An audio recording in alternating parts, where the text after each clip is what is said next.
Welcome to Up the Town, the show that unites the worldwide Wrexham fan base. What's going on, everybody, and welcome to Up the Town. Thank you for joining us on another episode, wherever you're at in the world. Thank you so much for tuning in. As you can see, once again, I am not in my normal setup. This is Florida. I am on a balcony on the 14th floor, which is really like the 18th or 19th floor when you consider the lobby is a few floors up and whatever. The Intercoastal Waterway is right here. I'm on Fort Lauderdale Beach, and today I'm joined by my friend Jeremy, and we're going to talk Wrexham. This is part of our summer. It's not a summer tour, but our summer show highlighting, because it's not like we can do recaps and player ratings and everything. So what up, Jeremy? How's it going? What's up, man? Thanks for having an opportunity for a fellow American to hang out with you, man. Yeah, man, absolutely. I'm glad you got to make it. My 3-year-old is literally staring out the window of the door, just kind of looking at me like, they're probably like, doing, Dad, can I come out there when hang out? You're like, no. If I did, he would be sitting there and he would come on here and be like, I say hi. And he'd get on the mic and he'd be like, hi. Yep. I've got my 3-year-old literally right above me right now, and I'm praying to God that somebody doesn't bust in my room. So, well, he's been on a mic before, so he's pretty used to it. Dude, tell everybody where you're from and just a little bit of background about yourself. Yeah, so I'm here in Alabama, USA, for those that are not familiar. Born and raised, but moved around the country a few times. I've lived in New Orleans, lived in West Virginia. I live in different parts of Alabama, and I even played baseball in Kentucky my freshman year, a small school out there. Played 2 more years in Alabama. And so just now live in the general Birmingham, Alabama area, for those that just kind of know the general metropolitan area. But we live a bit south of there. And, of course, you're a Wrexham fan. Have you always Yes. been into this the beautiful game of football, or as the Americans like to call it, soccer? Well, listen, they understand that we called it soccer for so long. It's our ignorance, so forgive us, But no, I've enjoyed soccer for a very long time. You and I were chatting offline that I played it in what we call park ball here, which is basically kids show up, we'll give you a T-shirt and some shorts, and here's a ball. Go kick it around, have fun, kids. I scored a goal in my very first soccer game when I was 9. And so I've always really enjoyed the sport. But, here in America, it's just not very glamorized. There's not a lot of influence behind it. And so, unfortunately, my 16-year-old season, I got injured, and that was the last season they made it available to us. Our schools don't have it. And so it kind of went in the background for me. And I was always really good at baseball, and I loved playing basketball. And so I just kind of stuck with those, and baseball was my natural passion and love. So I just stuck with that. But yeah, as far as the Wrexham thing goes, man, obviously the documentary hit us all, like a ton of bricks. And for me, it was just like rediscovering something that I always really enjoyed, but I never really got to experience it at the fullest extent that I should have. Yeah, I understand that. I mean, look, where you come from, it's not. I mean, there's a lot of sports that don't exist in Alabama that a lot of people would. Right. It's basically like football is the king of kings, and everything else comes Yep. second, third, and fourth. Absolutely. So that's for the people that are listening overseas, I mean, Alabama is basically like one of the biggest football states in the country. So in American football, and Yeah. so for you to even like that. It's crazy. I kind of tell the story a little bit about the limited options that we had to watch the beautiful game growing up. And I think it's something that some people that live in the UK understand, and some people don't. From the aspect of oh, you're a Man United fan or a Chelsea fan. Of course you guys are. It was some ignorance, and it was just wanting to love the game and feel tied. Yes. And only having exposure to specific teams. Kind of walk me through what your fandom for the beautiful game was like pre-Wrexham. Yeah, I mean, like, I watch highlight clips all the time. Even before this, and I kind of you've heard of people who are new to the NFL here, American football, or new to NBA or whatever, and Not you'll see many, some but random sure. account. Yeah. Well, I'm just Yeah. saying you'll see some account, a Twitter go viral, and they're like, "Tell me why I should support your team," kind of like that. And so people Sure. are in there trying to kind of like advocate for their teams and so forth. And so for me, with the documentary, I was like, well, I'll follow the story, and so like, all the big teams like Man City, Man United, those are like, for us here in America, that's the New York Yankees, right? That's the Brooklyn or the LA Dodgers or whatever. And so for me, it was like, I don't want to commit, too soon to something, Sure. because I realized that I was so early on the precipice of understanding kind of what it was out there for their football.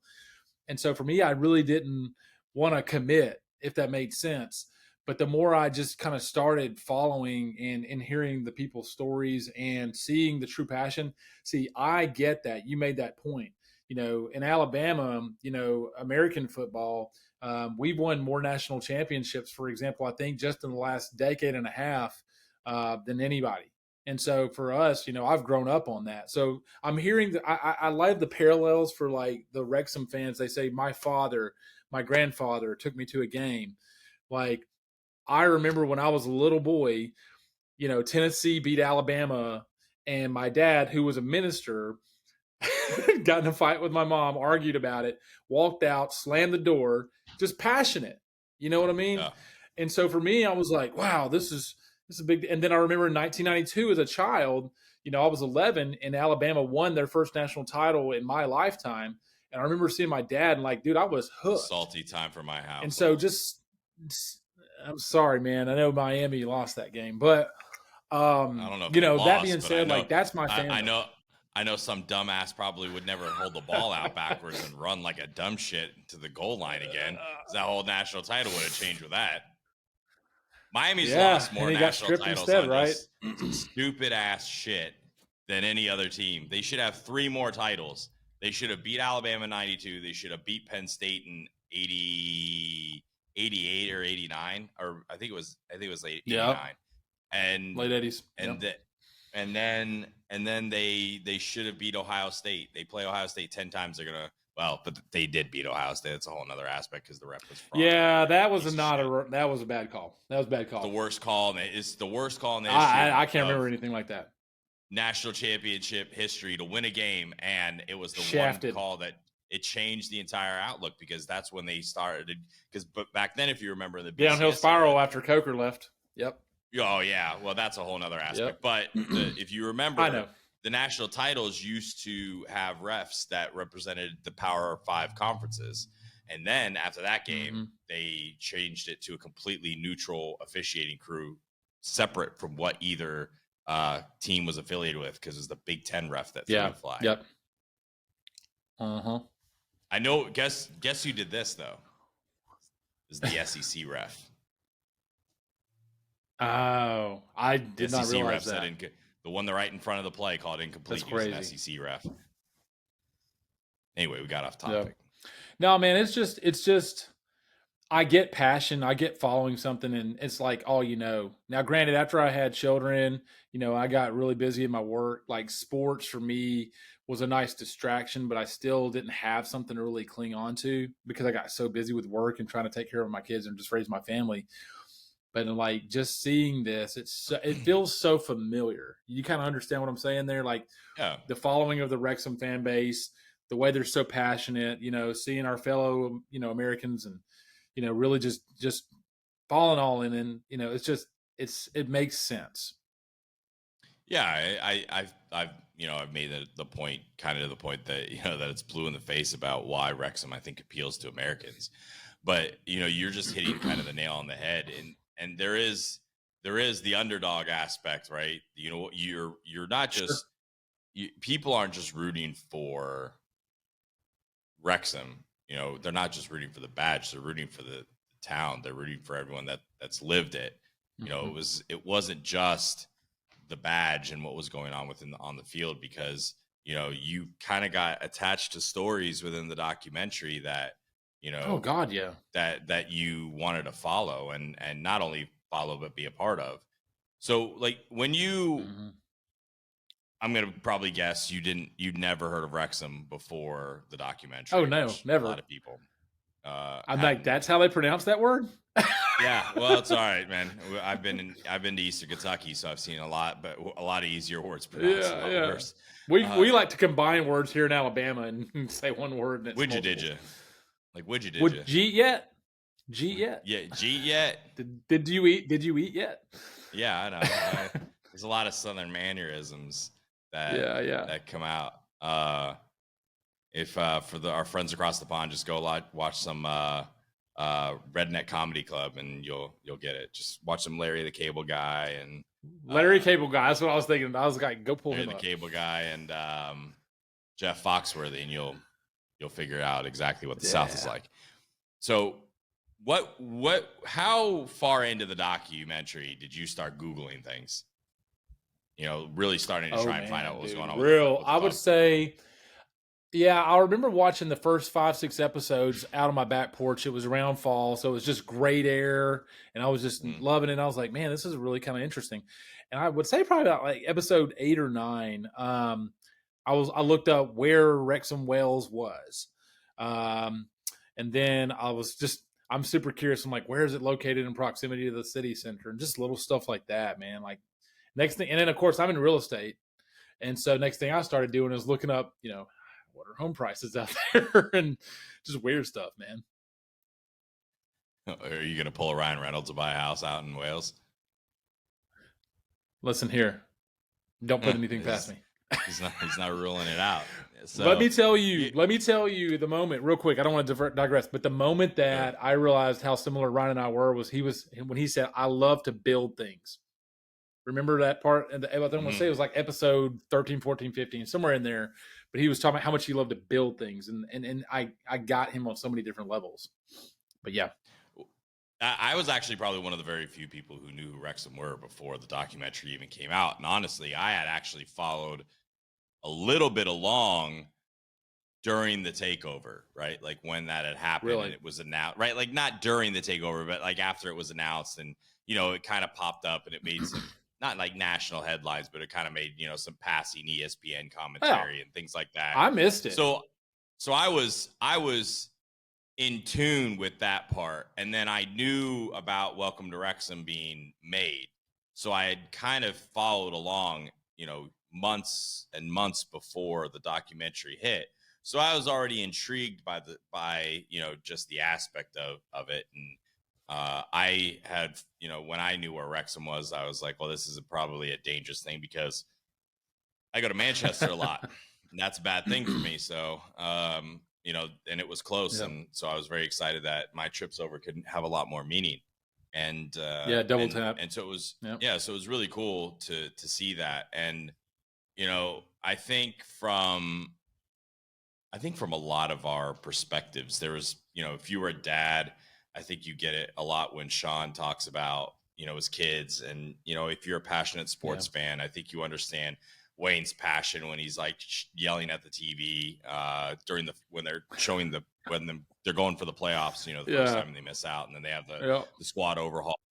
And I think there's just so many things that you just relate to, and being absolutely, everybody in America for the most part has had a long suffering ex in their fandom at some point.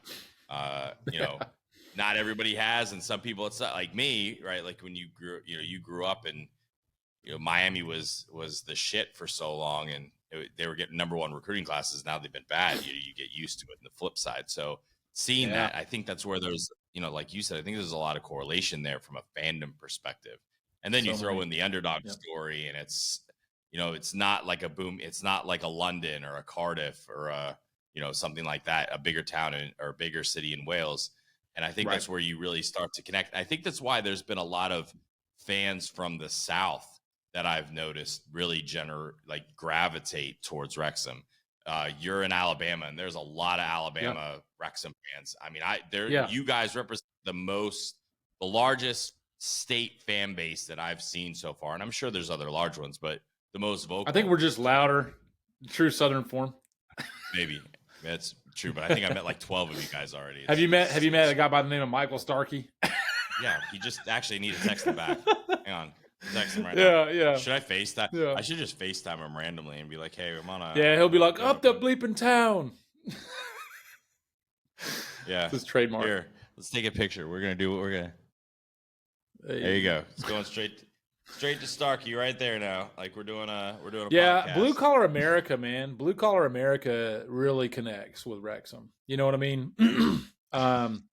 We've got the likes of the Pittsburghs and the Detroits, and Birmingham, for example, was Steel City, and so it's any areas that have had industry, they get it. They understand and they relate. What has been your fandom since the now let's write, like, you started Googling things very quickly. Fast forward. Yeah. Fast forward a little bit. He said couple of handsome mother fathers. Of course he did. Fast forward a little bit from, you're Googling some stuff, right? And your general curiosity to, you're waking up on Saturdays and Saturday at 6 a.m. and watching a match and streaming that god awful National League stream and also Tuesdays sneaking it, from work and things like that, and just putting a stream on. How quickly did that start happening after or during the documentary? I want to say it was August to September, one of those months. I just have to look back, but man, I was just like, I was curious. I was like, oh my God, they're actually in season right now.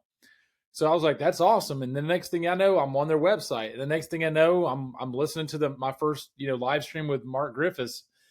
And the second he lost his mind when they scored a goal, I kid you not, bro, goosebumps. I haven't felt that sensation listening to, and this was just a regular season game, right?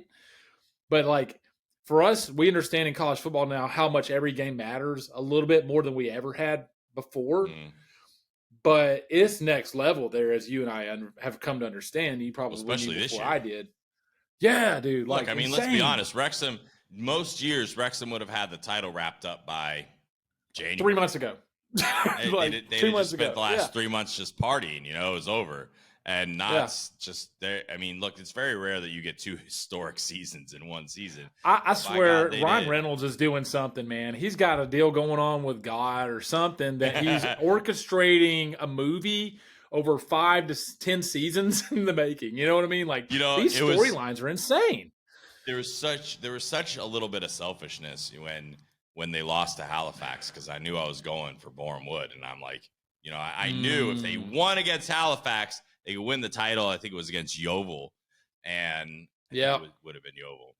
But look, there was one of those things in the back of my mind where I was like, selfishly, they can win now against Boreham Wood, but also, oh God, who wouldn't want to be there for history, right? Freakishly, though, it's like, fuck, we have to play Notts County, though, right? Like, there was that trepidation, but it ended up working up great. I think you're right. I think Ryan Reynolds has a deal with somebody, because the Hollywood script that was written for this is, I mean, it's gonna be unbelievable. When you then started watching games and everything like that, and you started diving in, when did you start finding a community of Wrexham fans around you, and not just realizing, hey, this isn't just me, that this is actually a phenomenon that's sweeping across the country and ultimately sweeping across the world, and it's something I'm really excited to be a part of. Yeah, that was around the same time. So pretty quickly, I found the Twitter community. For the most part, Twitter for me was like following gaming and other sports and whatnot. But like the Wrexham community was insane. And then I realized why, because I mean, the Facebook community is okay. But Twitter is where you're going to find the real intellectual fans, probably, I would say, more so. Yeah. And so I was really connecting there as much as I could, because honestly, like I said, going back to the earlier part of the conversation, I feel like a child sitting at the feet of everyone trying to I want to learn. I'm just trying to learn the sport, like the technical aspects all over again. And I feel like, I think a lot of us Americans have this sense of respect and awe, because there's so much history that it's like me trying to tell my kid, not only like my dad telling me maybe about a Babe Ruth, right, in baseball, or me telling my kid about Barry Bonds or whomever, like, and it's like they don't understand the history because they're new to it. But I understand because I know history of our sports and how much we put those guys on the pedestal and what amazing, incredible feats they did. I understood what really comes. Let me guess, that 3-year-old is making an appearance. But I understood the respect that truly a real fan should have for what Wrexham has, and just the whole design of it all is just it's incredible. So when well, you know, I said this to somebody, you know, we'll never understand what it was like to go through the National League for 15 years and in that aspect, but we can understand what a long-suffering fan is like. Yeah, like, look, I know what it's like to go through a drought. Like, I've been a Miami Dolphins fan for a long time. I know what long-suffering is. Like, I've never seen my team win shit. You know, the last time they won a Super Bowl. You weren't around for his what's his name? In the 17-0 season or 16-0 season. It was 14 years before I was even born. You know, like, yeah, I mean, exactly. Yeah, actually, is it 40? Yeah, fuck, that's actually scary that I'm that old. It was Don Shula, right? Yeah, it was Shula, but like that's the aspect. Like the last time my team went to a Super Bowl, I wasn't even born, right? So there's like aspects of this. That's wild. And we get it. You know, we get it. So we don't understand it from the personal side, but we can understand what that's like. Relatability. You're old enough. You remember when Alabama sucked. Like you can live it, right? Like, I mean, Don Shula sent us his son. Don Shula sent us his son and put us through, I want to say 3 or 4 years of absolute trash mediocrity. Well, I mean, he's a good QB coach, but he's not a head coach. Most of we were bad, brother. Most of the 90s and 2000s, y'all were good. I mean, at all. Yeah. I mean, compared to where you would expect. So it's just very interesting from that perspective. And kind of like Miami. Sorry, we have just such an expectation. Like Wrexham fans know what they were capable of. We all talk about them being an underdog story. They're not. They're an underdog story right now, only because. But they're a sleeping giant, and many people, they're some of their bigger fans have talked about it. Ryan and Humphrey and Rob knew what they were doing. They were like, if we just put a little Miracle Grow on this puppy and love it just right, this thing's going to blow up. They knew what they had. Yeah, I mean, I think you're seeing that not just from the fan base that's in Wales, but ultimately the fan base that's across the world. Look, Wrexham's going to get international people. They probably had nobody coming over unless it was just some random person driving through that was like, "There's a match, let's go." Yes, now you have Americans and Canadians and South Africans and Australians, Scotland, Scandinavians. They're coming from far and wide now. Wait till this shit hits China. If you think getting tickets was hard now, wait till that shit happens. It hasn't even hit Asia. So it's going to be really They've changed the entire economic future of Wrexham and the surrounding community. Yeah. It's going to be insane. Like, watch what happens at the town center and the surrounding building and everything. Watch. It's going to be 5 years from now, it's not even going to be, 5 years from now, I might go to the turf and not even recognize it because it could be in the stadium. You never know. Like they could have, they may absorb it. Renovate it. They could renovate it and it becomes, part of this, there's a way that like a built-in. They expand it. Like Wayne's going to probably. They're landlocked in a lot of ways. They're going to have to figure that out too. You're right. Wayne's going to probably look at me and be like, what the fuck? Don't talk about Sorry, Wayne. Like that. Sorry, Wayne. I have no inside knowledge about this at all. Like people know Wayne and I know each other. Zero inside knowledge. I'm just talking. But we're talking from the aspect that there is from a space expansion, capacity. Growth. It is a little bit more limited. You're going to have. I think that they can do it. It's just going to have to get clever. It's going to have to kind of go up. Going out is going to be hard. They're never going to have. They're never going to have a 75,000 seat stadium, right? Like, so that's positive. But they could round the corners off and put stands there. They could probably, I'd say that their sweet spot would be somewhere between 30 to 40,000 ultimately of where they would want to go. I'd say they probably would want to take the Wrexham and Lager stand. and make that into something potentially a little bit. I think there's a little bit more room over there to play with. I think it's really important for them more than anything is to find, like you said, that happy medium, but also to preserve the integrity of what makes the place special and the history of it. So I'm like actually wearing the shirt. It's a baseball shirt. It's Rickwood Classic, and it's played at America's oldest baseball field. America's oldest ballpark is right here in Birmingham, Alabama.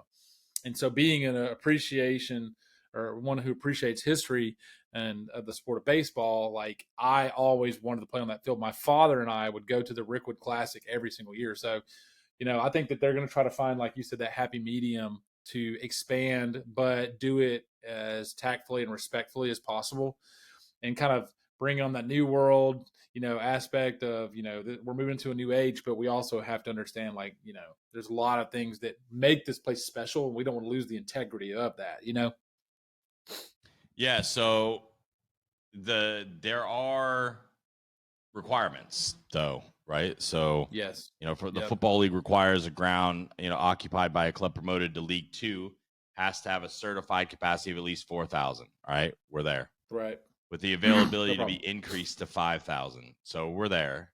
Right. Obviously, we're good there. And it shall include at least 500 seats with the ability to be increased. All right, so let me see if this has all of them, because I think it's going to be.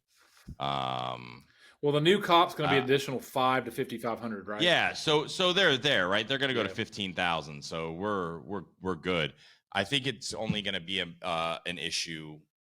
Not an issue. Come Premier League. Only when you go into, I think actually 15,000 championship. Premier League, they might be okay. But but if you, from a revenue standpoint, a revenue stream, you can put 35,000. You'd be crazy not to, right? I mean, you're a businessman. Well, they're not gonna be able to sustain a high level of competitive football at 15,000.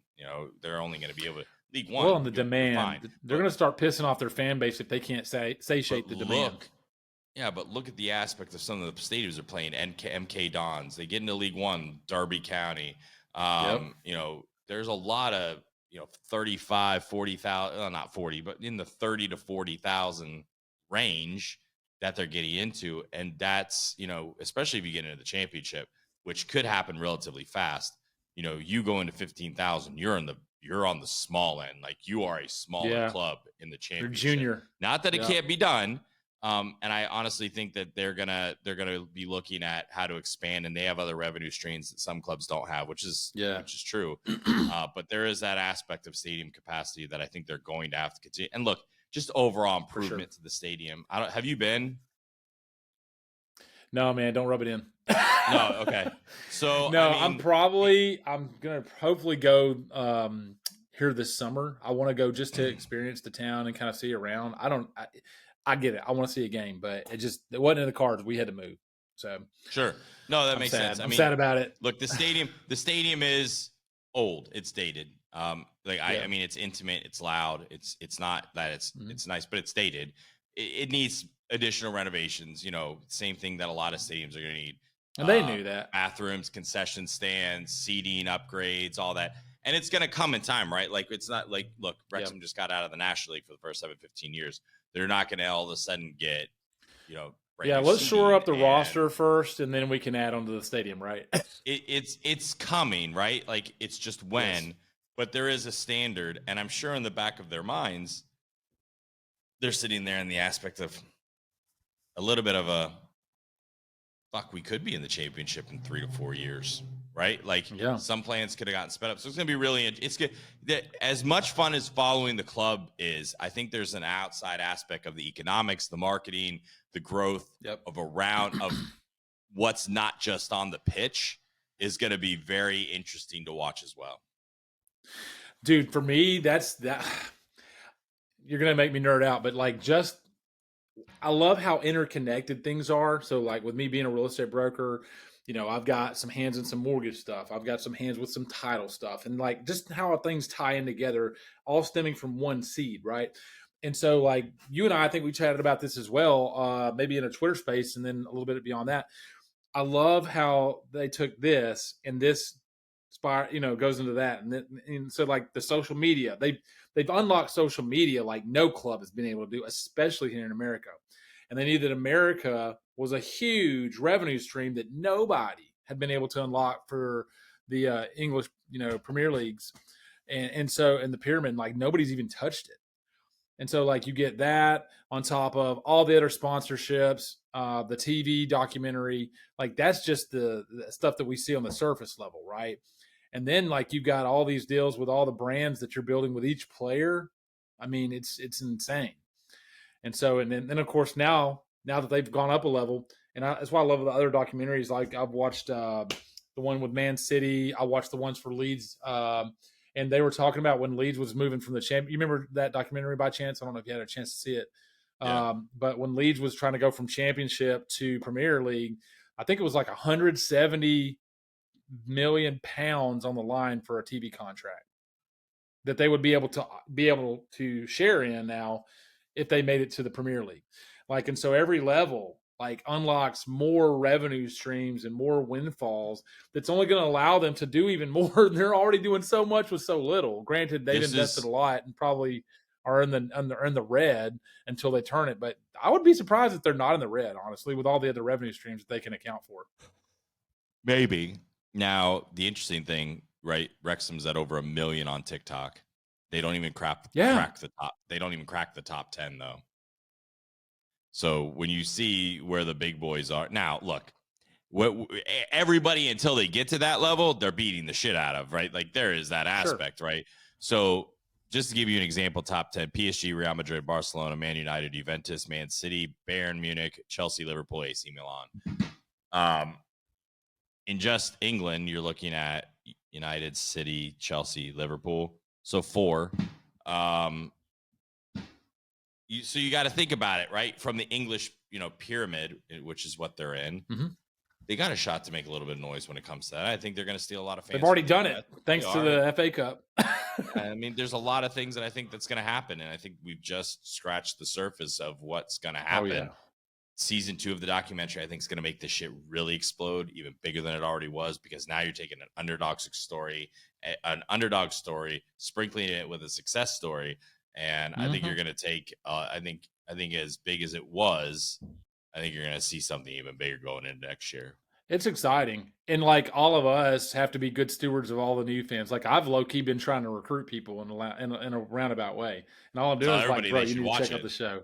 That's all I do. Yeah, just check it out. That's what I say. Let the show do its own talking. Yep. So what's it but about? like, I give them a synopsis and just go for it. Just watch it. Do you know who Ryan Reynolds is? Deadpool? Yeah. Do you know who Always Sunny in Philadelphia with Rob McElhenney? Yeah, I know the guy. Just they bought a team over in Wales. It's. I'm telling you, watch it. If you listen to anything I've ever told you, watch it. Yes. It's great, man. This has been really fun. Tell everybody where they can follow you on Twitter. Yeah. So the Twitter is Realtor4 People, and if you want to find me on Instagram, it's JMilly. JMILLY 205. It's my old name back in college, baby. Like J Mills, J Millie. At some point, so it's all good.